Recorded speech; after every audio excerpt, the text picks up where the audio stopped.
Border से हम लोग लगभग आ चुके हैं 3 से 4 किलोमीटर दूर। और देखो अभी भी पूरा अंधेरा है। ये टॉर्च में लेके आया था तो इससे मैं देखो आगे थोड़ा दिखाना भाई। तो अभी बज रहे हैं सुबह के 4 और लगभग हम लोग 3:30 बजे उतरे थे।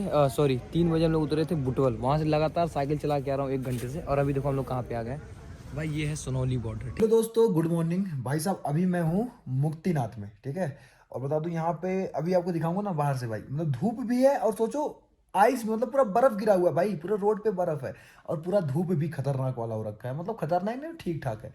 और रात में इतना ज़्यादा यहाँ ठंड पड़ रही थी ना कि भाई माइनस में चला गया था, -8 डिग्री सेल्सियस। तो हमें यहाँ आकर के रूम लेना पड़ा। और आज ऐसा पहला दिन है जो मैं कि इतना महंगा रूम लिया, 2,000 रुपया नेपाली भाई साहब, ओनली रूम का। और खाने का तो यहाँ मत ही पूछो। तो भाई जितना ऊपर आओगे उतना तो भाई महंगा, ठीक है कोई बात नहीं, क्योंकि भाई वो लोग भी मुश्किल से लाया होगा, ईट उट बनाया होगा, ठीक है कोई बात नहीं। अब मैं आपको दिखाता हूँ कि भाई यहाँ पे रात में ठंड तो बहुत तगड़ी लग रही थी। बट ये देखो यहाँ का लोकेशन मैं आपको दिखाता हूँ भाई।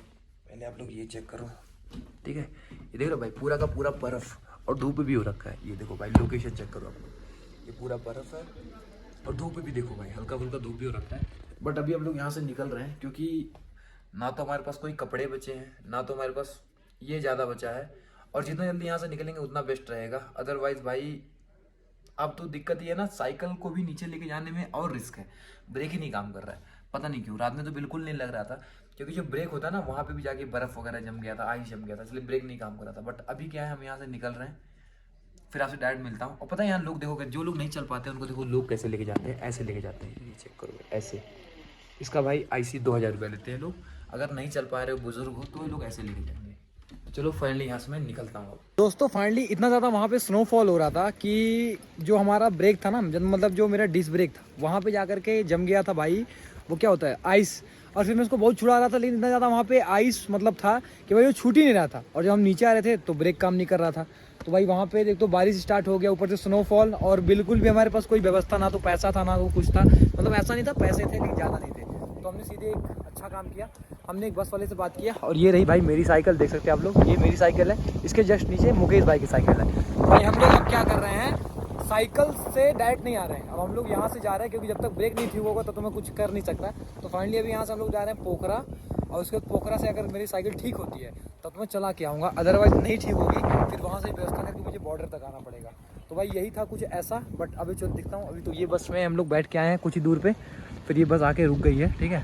तो चलो आपको मैं मिलता हूँ सीधे आगे। दोस्तों फाइनली अभी हम लोग आ चुके हैं पोखरा में, ठीक है। और अभी हम लोग जिस बस से आए थे वो वहाँ से आया, मतलब मुक्तिनाथ से आया पोखरा तक, और यहाँ हमें ड्रॉप कर दिया है।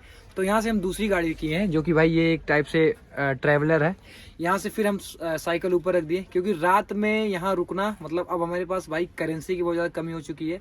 करेंसी बिल्कुल ना के बराबर है, लिटरली बताओ भाई कि करेंसी बिल्कुल ना के बराबर है। क्योंकि भाई लगभग हम लोग नेपाल में आज 11वां दिन था और डेली का 2,000 रुपये का खर्चा था। तो आप सोच सकते हो कि 2,000 मतलब 11 दूनी 22,000 रुपये हमारा ऐसे ही खर्च हो गया।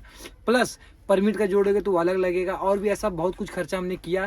जैसे साइकिल में 2-3 बार खराब हुआ वो लगाया, और भी 2-3 खर्चे थे जो कि हो गया। तो इसलिए करेंसी तो बहुत कम हो गया था। और रही बात, अभी हम साइकिल इसके ऊपर रख दिए हैं।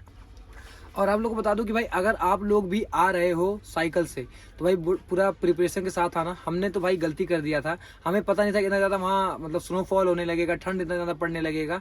और साइकिल में मैसे ही लेके गए थे ना, मतलब एकदम गरीबों वाला साइकिल भाई। सोचो हम वहाँ से जब आ रहे थे तो ब्रेक ही नहीं काम कर रहा है, या तो ब्रेक लग रहा है तो ऐसा लग रहा है भाई पूरा स्लिप हो जा रहा है। क्योंकि भाई जो रोड है ना पूरी ऐसे है, एकदम नीचे थी, और आप ब्रेक मारोगे सिंपल से गिरोगे ही गिरोगे। तो ये सब दिक्कतें हो रही थी। तो भाई हमारा जो मेन मोटिव था वो हमें साइकिल चला के अपने घर से मुक्तिनाथ तक जाना था, वो हमने कर लिया। अब वहाँ से आते वक्त हम भाई अभी बिल्कुल भी नहीं चलाए हैं। दोस्तों फाइनली अभी बज रहे हैं सुबह के 4 और लगभग हम लोग 3:30 बजे उतरे थे।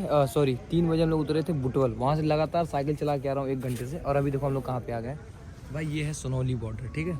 तो आप लोग को बता दूँ इतना ज़्यादा भाई बारिश हो रहा था वहाँ पे कि वहाँ पे साइकिल चलाना एकदम इम्पॉसिबल था। और ये देखोगे आप लोग, सब लोग यही बोलोगे ना भाई क्यों आ गए, तो भाई साइकिल को मैं बस पे रख के लाना पड़ा, क्योंकि भाई ये देख रहे हो ब्रेक ही नहीं लग रहा था, बहुत सारी दिक्कतें हो गई। इसी वजह से हमको डायरेक्ट यहाँ पे आना पड़ा। अब यहाँ से हम लोग चल रहे हैं, लगभग यहाँ से मेरा जो है वो 150 किलोमीटर पड़ेगा। तो अभी फिर यहाँ से 4 बजे में चलना स्टार्ट कर रहा हूँ। ये था बॉर्डर, यह भी यहाँ पहुँच चुका हूँ मैं। तो भाई साहब बॉर्डर से हम लोग लगभग आ चुके हैं 3 से 4 किलोमीटर दूर। और देखो अभी भी पूरा अंधेरा है। ये टॉर्च में लेके आया था तो इससे मैं देखो आगे थोड़ा दिखाना भाई। तो ऐसे में चलना पड़ा रोड पे। और सही बता तो यार बॉर्डर में बहुत दिक्कत कर रहे थे लोग, हमें आने नहीं दे रहे थे, बोल रहे थे भाई 6 बजे के बाद बॉर्डर खुलता है। तो आप खुद सोचो 6 बजे अगर हम लोग बॉर्डर से निकलते तो हम लोग घर कब पहुँचते। ये सब बहुत बड़ी दिक्कतें हो रही थी वहाँ पे। फिर कैसे कैसे करके हमने उनसे बात किया, तो उसमें एक अफसर साहब थे, उन्होंने बोला ठीक है आप चले जाओ, कोई दिक्कत नहीं है, जल्दी आप जाओ लेकिन, ठीक है। उसके बाद भाई अभी यहाँ से लगभग 80 किलोमीटर है पासी, फिर उसके बाद मुझे वहाँ से चलना है फिर लगभग 50 किलोमीटर खलीलाबाद। तो आज का दिन थोड़ा और ख़तरनाक होने वाला है, लेकिन अभी सुबह के बज रहे हैं लगभग 5 बजने वाले हैं। तो ठीक है यार चलते हैं। सबसे खतरनाक चीज़ ये देखो भाई, लाइट पूरे रोड पे कहीं नहीं है। चलो ही बता दूं कि अभी हम लोग सोनेली बॉर्डर से लगभग आ चुके हैं 8 किलोमीटर दूर, और यहाँ पे अभी हमको जाके रोड लाइट मिला है, ठीक है। ये देखो आगे मैंने इस टाइप से थोड़ा टॉर्च लगा दिया है, देखो अपने साइकिल पे इस टाइप से थोड़ा टॉर्च लगा दिया है ताकि आगे दिखे।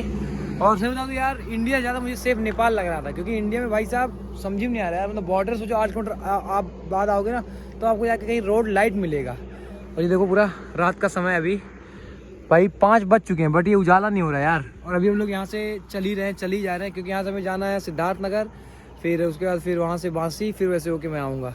तो सोच लो भाई यहाँ रोड लाइट ही नहीं है, और इससे ज़्यादा मुझे इससे लाख गुना ज़्यादा सेफ तो मुझे नेपाल लग रहा था, लोग वहाँ के सपोर्टर भी थे। तो दोस्तों फाइनल लोग पहुँच चुके हैं कुलुनी, और यहाँ पर हम थोड़ा कुछ नाश्ता वगैरह कर रहे हैं, क्योंकि लगभग 4 घंटे से लगातार हम लोग साइकिल चला रहे हैं, और अभी हो गया है लगभग 7 बज चुके हैं, ठीक है। तो चलो इस ब्लॉग को मैं यहाँ पे ख़त्म करता हूँ। बाकी अब यहाँ से मैं कंटिन्यू करूँगा, बताऊँगा कि घर में कैसे जाता हूँ, कैसे क्या क्या दिक्कतें हुई।